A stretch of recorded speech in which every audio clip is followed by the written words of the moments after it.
People in the adult entertainment industry have the same rights as every other worker in the city.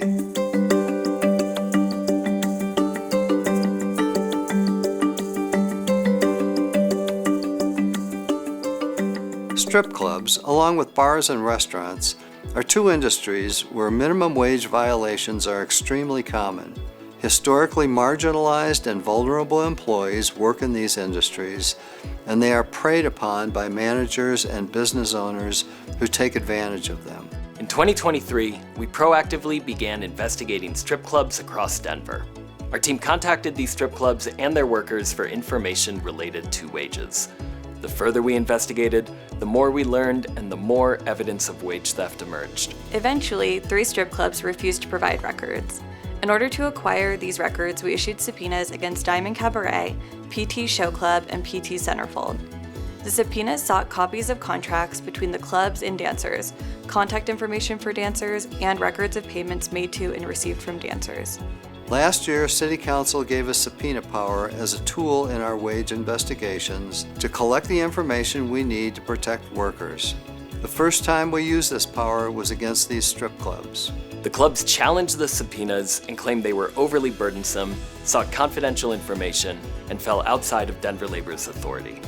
But after reviewing arguments and evidence, a hearing officer upheld Denver Labor's authority to issue subpoenas, found the sought-after information was relevant, and determined that Denver Labor had provided adequate guarantees that confidential information would be kept private.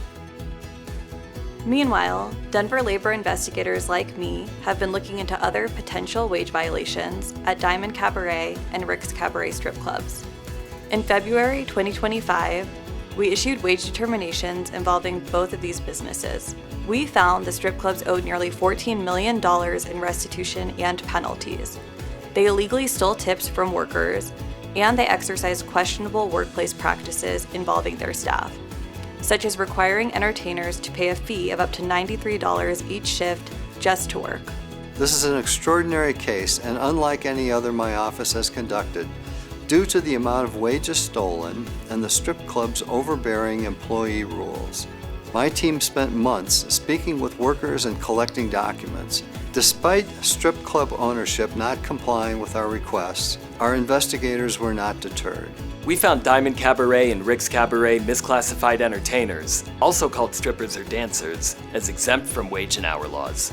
This misclassification led to wage theft, including rampant minimum wage violations, as the strip clubs were not paying them for their work. We ordered these clubs to pay about $14 million in restitution and penalties to more than 230 affected workers. Beyond wage theft, we found staggering levels of control over entertainers and workers. Tipped workers were required to review and sign forms each shift, acknowledging what was earned and how it was split between other staff. Strippers were expected to perform on stage for 3 songs, but could not leave until the next dancer was present. And entertainers told us how customers have choked or slapped them and repeatedly photographed or filmed them without consent, in violation of the club's policies. Managers often refuse to eject these customers. All of these findings reveal disturbing practices and worker mistreatment. Our office will not turn a blind eye to these violations. We will continue to investigate these strip clubs, promote better working conditions, and recover wages that workers are owed. In Denver, all workers have rights, regardless of their age, gender, immigration status, or the work performed. Adult entertainment workers, including strippers, are entitled to these rights, and our office is here to enforce those rights. Well, that's it for this episode of Ask the Auditor. If you have a question, submit it to auditor@denvergov.org, and maybe your question will be the next question we answer on the next episode of Ask the Auditor.